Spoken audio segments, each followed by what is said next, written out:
Break के बाद आप सबका डिस्कवरी ऑफ स्पिरिचुअल इंडिया के कार्यक्रम में एक बार फिर स्वागत।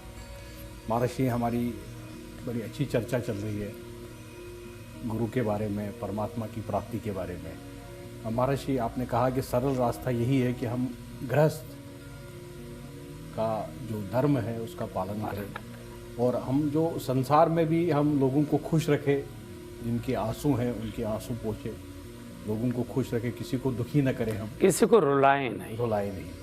और ये और साथ में आपने कहा कि गुरु का आशीर्वाद भी प्राप्त हो। और तीनों चीज़ों का अगर हम एक अच्छा संतुलन बनाते हैं तो वही परमात्मा की प्राप्ति है। तो महाराज, यहाँ पर जो परमात्मा की प्राप्ति लोग समझते हैं वो उसकी परिभाषा हमारे मन में, आम लोगों के मन में कुछ और है महाराज जी। वो ये समझते हैं कि परमात्मा की जो प्राप्ति है वो किसी साकार रूप के दर्शन करने की बात है या निराकार रूप को एहसास करने की बात है महाराज जी। तो ये फिर दोनों चीज़ें महाराज जी थोड़ा सा अलग हो गया। जो आपका जो कॉन्सेप्ट है और जो लोग सोचते हैं, तो सनातन धर्म में क्या लिखा है महाराज जी, और आप इस चैनल के माध्यम से क्या मार्गदर्शन देना चाहते हैं? देखिए, परमात्मा कोई व्यक्ति नहीं है। परमात्मा एक अनुभूति है, एक एहसास है। आपने बहुत अच्छा शब्द बोला है, अनुभूति से भी बड़ा शब्द है एहसास। तो परमात्मा एक एहसास है। भगवान श्री राम और भगवान श्री कृष्ण एज ए व्यक्ति ये प्रकट हुए धरा पर, लेकिन हम इनका एहसास करते हैं। जैसे मैं बहुत सरल शब्दों में बोलूँ, हमारा किसी से अतिशय प्रेम या दुश्मनी हो जाती है तो कई बार हम उसमें इतने डूब जाते हैं कि वो व्यक्ति हमारे सामने नहीं होता, लेकिन वो व्यक्ति हमको दिखाई देने लगता है, चाहे प्रेमी हो चाहे दुश्मन हो। तो आध्यात्म का या ईश्वर साक्षात्कार का अर्थ ये है कि हम भगवान के सुमिरन में इतने डूब जाएं कि कभी कभी हमको ये एहसास होने लगता है कि ये भगवान सामने खड़ा हुआ दिखाई दे रहा है। तो यही साक्षात्कार है।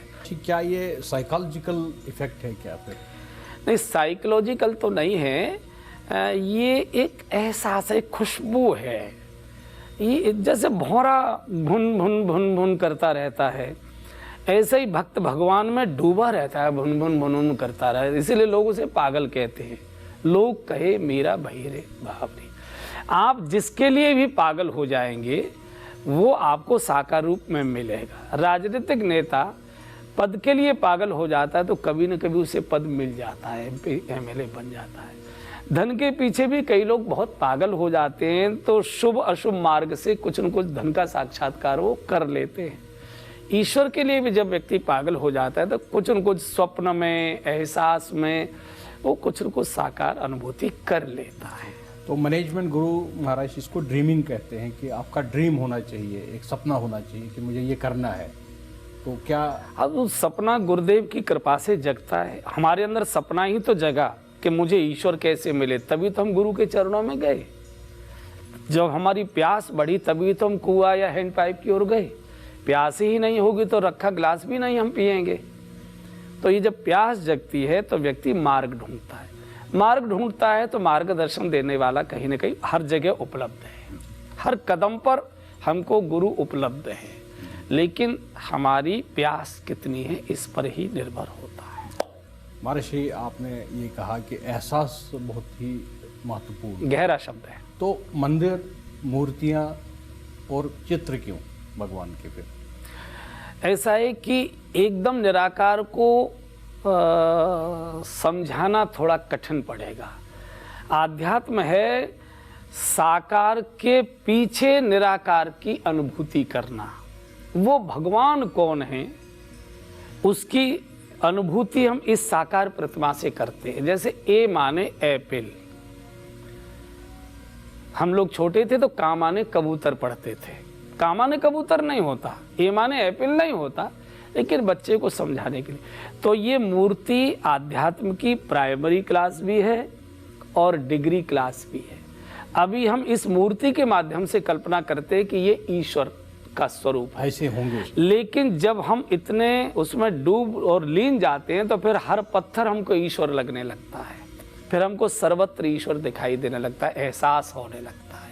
इसी को कहा हर व्यापक सर्वत्र समाना। फिर हमको पत्थर में भी दिखाई देता है, वृक्ष में भी दिखाई देता है, नदी में भी दिखाई देता है, गाय में भी दिखाई देता है। तो लेकिन शुरुआत तो कहीं ना कहीं ए माने एप्पल से ही करनी पड़ेगी, वही मंदिरों की उपयोगिता है। तो महर्षि, जो हमने साकार रूप से हमने शुरू किया और निराकार की हमने प्राप्ति की, और निराकार से वापस साकार में हम आ सकते हैं, या वो एक ही बात है दोनों? निराकार साकार एक ही बात है। यहाँ पर महर्षि कुछ लोगों का ये कहना है कि हम कभी कभी चित्रकारों, जो चित्रकार है, उनकी कल्पनाओं की हम पूजा करते हैं, हम उसकी कल्पना करके परमात्मा समझते हैं। जैसे वृंदावन में भी एक बहुत बड़े चित्रकार है, कन्हई जी है। वो कृष्ण की उन्होंने बहुत सारी आज तक मूर्तियाँ बनाई, चित्र बनाए, वो पूरे विश्व में जा रहे हैं, और लोग उन्हीं मूर्तियों को, उन्हीं चित्रों की पूजा करते हैं, वहाँ पर दीप जलाते हैं, अगरबत्ती जलाते हैं, प्रणाम करते हैं, और वो समझते हैं यही कृष्ण है। मंदिरों में जो लोग, उनके उंगलियां भी पूरी यहाँ पर घिस जाती महाराज जी, वो मूर्तियाँ बना बना के, जो मूर्तिकार रहते हैं तो वो भी कलाकार भी रहते हैं, तो उन्होंने मूर्तियाँ बनाई हैं। तो आपने तो इस चीज़ का स्पष्टीकरण तो कर ही लिया है कि वहाँ पर हमें रुकना नहीं है, इसके आगे। कुछ लोगों का ये कहना है कि उतना ही सब कुछ है, यही परमात्मा है। तो क्या जर्नी यहीं पर ख़त्म होती कि जर्नी इसके आगे भी है महाराज जी? ऐसा है कि अगर हमने ये कह दिया कि ये परमात्मा नहीं है तो आप आगे नहीं बढ़ेंगे, फिर आप तत्काल कहेंगे कि हमको तो वो परमात्मा बताइए जो है, फिर नेक्स्ट ढूंढना पड़ेगा। हाँ, तो हमको आपको वही टिकाना है, यही परमात्मा है। और जब आप इसमें इतने लीन हो जाएंगे तो यही चित्र है, यही आपको साकार रूप में अनुभूति में, एहसास में आ जाएगा। वो जनरलाइज्ड होगा फिर। हाँ, वो आपकी श्वासों में आ जाएगा, वो आपकी श्वासों में आ जाएगा, आपकी यादों में आ जाएगा, आपके सपनों में, फिर होठ पर भी वही होगा, हृदय में भी वही होगा, स्वप्न में भी वही होगा, जागृत में भी वही होगा, तो वार्ता में भी वही होगा, और चिंतन में भी वही होगा, चेतना में भी वही होगा। तो प्रारंभ में हमको यही कहना पड़ेगा, यही कृष्ण है, यही राम है, यही हनुमान है, यही शिव है। नहीं तो कहेंगे कि नहीं ये नहीं है, इसके माध्यम से आपको जाना, तो आप कहेंगे सर हमको तो वहाँ तक पहुँचाइए पहले, वहाँ हम तो वहाँ से शुरू करना पहले वो दिखा दीजिए कहाँ। हाँ, तो यहाँ पर जो महर्षि, जो एक और यहाँ पर एक फिलॉसफी आती है, वो 4 मार्ग हमारे को बताए गए हैं भगवद गीता में। भक्ति योग का मार्ग है, ज्ञान योग का मार्ग है, ध्यान योग का है, और कर्म योग का है। तो यहाँ से भी बोलते हैं कि 4 योग से भी हमें परमात्मा की प्राप्ति हो सकती है। तो हम, हमारे दर्शकों के मन में भी ये ज़रूर प्रश्न होगा, क्या ये चारों योग एक जैसी ही है, समान है, कि एक एक मार्ग हमें पकड़ के आगे बढ़ना चाहिए? जैसे भक्ति मार्ग से ही हमें परमात्मा प्राप्त हो सकते हैं, कर्म योग के मार्ग से हो सकते हैं, ध्यान योग या ज्ञान योग के मार्ग से हो सकते हैं। चारों ही मार्ग ईश्वर प्राप्ति के साधन हैं। किसको किस मार्ग से चलने में रुचि है, किसको किस मार्ग से चलने में रुचि है, इस पर निर्भर करता है। किसी की आलोचना, कोई चारों में किसी की टकराहट भी नहीं, विरोधाभास भी नहीं है। विरोधाभास हम जैसे प्रवचनकारों के कारण से है। जब एक मार्ग वाला अपने ही मार्ग को जस्टिफाई करेगा और दूसरे मार्ग की निंदा करेगा, वहाँ सांप्रदायिक विद्वेष और टकराहट होती है, जो थोड़ी बहुत कई बार संप्रदाय में दिखाई देती है। चारों ही मार्ग ईश्वर प्राप्ति के साधन हैं। आप किसी भी मार्ग से जा सकते हैं। मुझे भक्ति मार्ग सरल लगता है, आपको ज्ञान मार्ग सरल लगता है, या उनको कर्म मार्ग सरल लगता है, तो केवल सड़क चयन है, लेकिन गंतव्य एक है। चारों मार्गों में भगवान ने भी भक्ति को श्रेष्ठ बताया है। श्रेष्ठ कनिष्ठ का अर्थ ये नहीं है, लेकिन उन्होंने इसका कहा है कि चारों मार्ग ही मुझ तक आते हैं, लेकिन भक्ति इसलिए श्रेष्ठ है कि भक्ति में आपको ज्ञान भी है। जब आपको ज्ञान है कि ईश्वर भक्ति से मिलेगा, भजन से मिलेगा, तो ज्ञान इसमें आ गया। भक्ति में कर्म भी है, चूँकि जब तक आप सत्कर्म नहीं करेंगे, सदाचरण नहीं करेंगे, तब तक भगवत प्राप्ति होगी नहीं। तो इसमें ज्ञान भी है, और भक्ति भी है, कर्म भी है, और योग भी है, योग मार्ग भी है। चूँकि आप जब भगवान का भजन कर, जिसकी हम चर्चा करते हैं, जिसका हम चिंतन करते हैं, उससे हम जुड़ भी जाते हैं। जी। तो ये चारों मार्ग भक्ति में आसानी से मिल जाते हैं, इसलिए सभी लोग भक्ति की इच्छा करते हैं। ईश्वर ने भी इसलिए भक्ति के मार्ग को श्रेष्ठ बताया है। जी। तो भक्ति मार्ग में अगर महाराज जी किसी प्राणी को जाना हो तो क्या प्रक्रिया है, क्या स्टेप्स हैं? भक्ति मार्ग में जाना है तो पहले सत्संग में जाए, जहां भगवत चर्चा होती है। सत्संग माने भगवत चर्चा होती है। जब व्यक्ति कुछ सुनता है, व्यक्ति के बारे में सुने, वस्तु के बारे में सुने या विषय के बारे में सुने, तो जो सुनता है वो उसके मन में बस जाता है। व्यक्ति के बारे में सुनेगा तो व्यक्ति मन में बसेगा, वस्तु के बारे में सुनेगा तो वस्तु मन में बसेगी, विषयों के बारे में सुनेगा तो विषय मन में बसेंगे। और जो सुनता है वो मन में बसता है। जो मन में उसके बस जाता है, फिर माथे की आंखें उसी को खोजने के लिए दुनिया में जाती हैं। वस्तु बसी है तो वस्तु को खोजेंगे आप जी महाराज जी। व्यक्ति बसा है तो व्यक्ति को खोजेंगे, विषय बसा है तो विषय को खोजेंगे। और जब खोज की इच्छा होती है, लालसा पैदा होती है, तो फिर कोई ना कोई लालजी रास्ता भी बता देते, किसी संत के माध्यम से, सदगुरु के माध्यम से। तो भक्ति में प्रवेश करने का प्रथम क्लास है सत्संग में जाना। सत्संग माने जहाँ भगवत चर्चा होती है, पहले उसे सुने। जब आप सुनते हैं तो आपके मन में बसता है, प्रभु चरित्र सुनवे के रसिया, राम लखन सीता मन बसिया। जो भी मन में बसा है आप उसी से मिलना चाहेंगे, उसी को खोजें। यही भक्ति है, ये भक्ति बात। ईश्वर की खोज जीवन में पैदा हो जाए, इसी को भक्ति कहा है। लेकिन ये शुरुआत होगी सत्संग से। सत्संग से शुरू होगी। महाराज जी आपने बहुत ही सुंदर और अद्भुत यहाँ पर हमें मार्गदर्शन दिया। एक और हमारे मन में प्रश्न है महाराज जी, जो एक आम व्यक्ति है वो कंफ्यूज्ड है आज के समय में, बहुत सारे धर्मों को लेके, बहुत सारे रास्तों को लेके, और उनको ये नहीं मालूम है कि आध्यात्मिकता क्या है और धर्म क्या है। जैसे हम अगर परमात्मा ने हम ये कहते हैं कि पूरी सृष्टि जो है परमात्मा की बनाई है और हर प्राणी जो है परमात्मा का ही बच्चा है, उनके द्वारा ही पैदा होता है। वो हिंदू हो, मुसलमान हो, सिख हो, ईसाई हो या किसी भी धर्म के हो। महाराज जी 700 करोड़ लोग रहते हैं पूरे संसार में, तो ये तो सब बच्चे तो परमात्मा के ही हुए। तो आपस में इतना हमारा भेदभाव क्यों? फिर क्यों हम आपस में इतना झगड़ा करते हैं? क्यों आदमी कंफ्यूज हो रहे हैं कि धर्म अच्छा है, कि ये धर्म अच्छा है, कि वो धर्म अच्छा है, कौन सा मार्ग अच्छा है? इतने सारे भगवान भी है, इतने सारे हमने देवी देवता भी बना कर रखे हैं महाराज जी। तो एक आदमी कंफ्यूज क्यों हो जाता है? नहीं, मनुष्य कंफ्यूज बिल्कुल नहीं है। सत्य ये है कि धर्माचार्य कंफ्यूज है। धर्माचार्यों का ये है। हाँ, ये झगड़ा धर्माचार्यों का है। जी जी। ये धर्म का झगड़ा नहीं है और ये जनता का भी झगड़ा नहीं है। हम लोगों को मेरी ही दुकान का सामान सबसे श्रेष्ठ है, यहीं से खरीदिए, बाकी सब मिलावट है। जब ये प्रसारित किया जाता है तो वहाँ झगड़ा खड़ा होता है। नहीं, सभी दुकानों पर सामान मिल रहा है, आप कहीं से भी ले सकते हैं।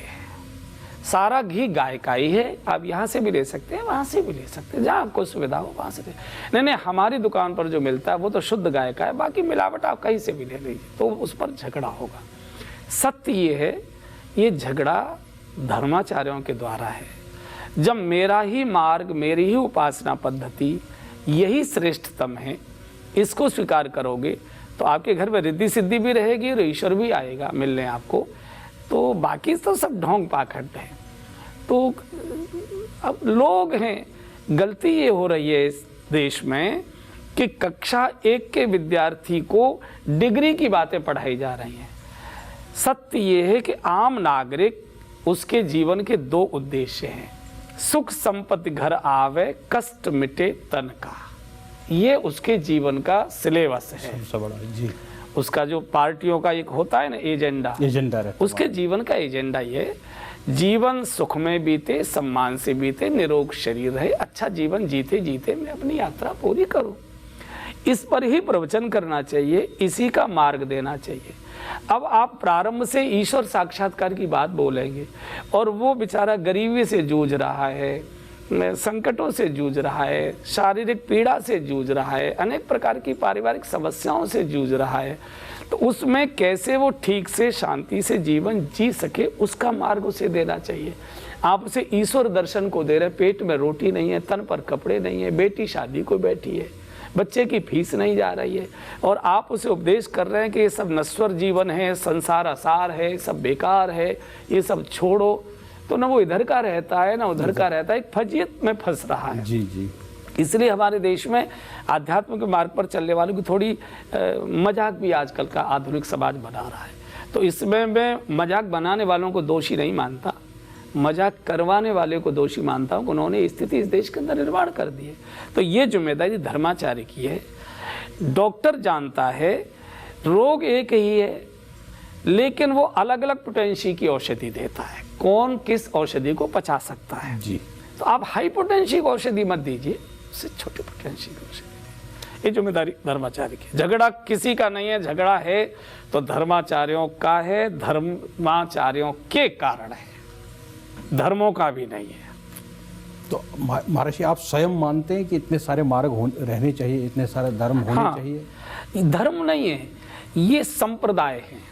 धर्म तो एक ही होता है, धर्म तो सत्य है, धर्म तो एक है, ईश्वर प्राप्ति करना, मानव जीवन को सार्थक करना, यही धर्म है।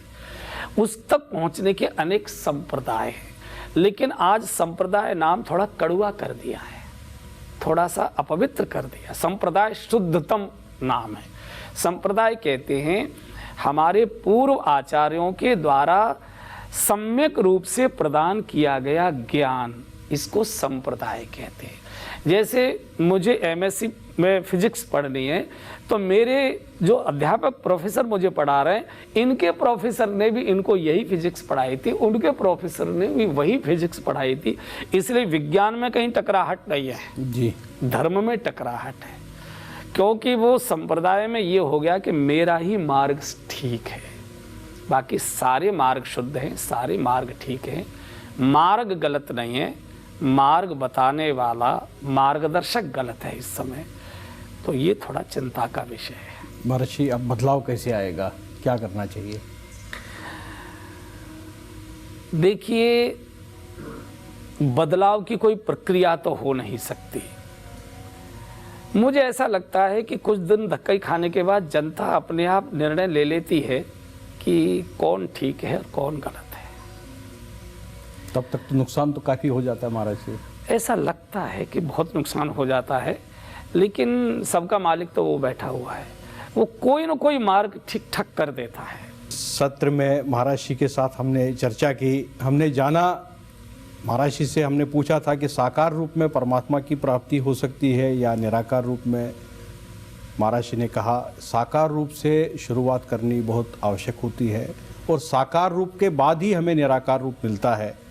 साकार रूप जो है वो प्राइमरी कक्षा भी है और ग्रेजुएशन भी है, दोनों है।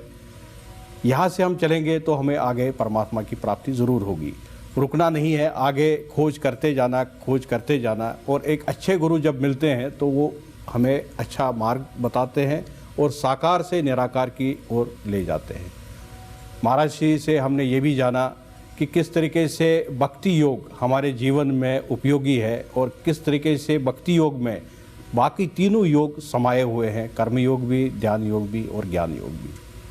और भक्ति मार्ग सरल मार्ग है परमात्मा की प्राप्ति के लिए और संसार में रहने के लिए। महाराज जी से हमने ये भी जाना कि किस तरीके से आज के जो गुरु है उनकी परिभाषा क्या है, ये सत्र में हमने ये भी जाना। पहले सत्र में महाराज जी ने इस पर भी चर्चा की, रोशनी डाली। यहाँ पर एक छोटे से ब्रेक के लिए मैं रुक रहा हूँ। ब्रेक के बाद में महाराज जी के साथ में ये चर्चा जारी रहेगी।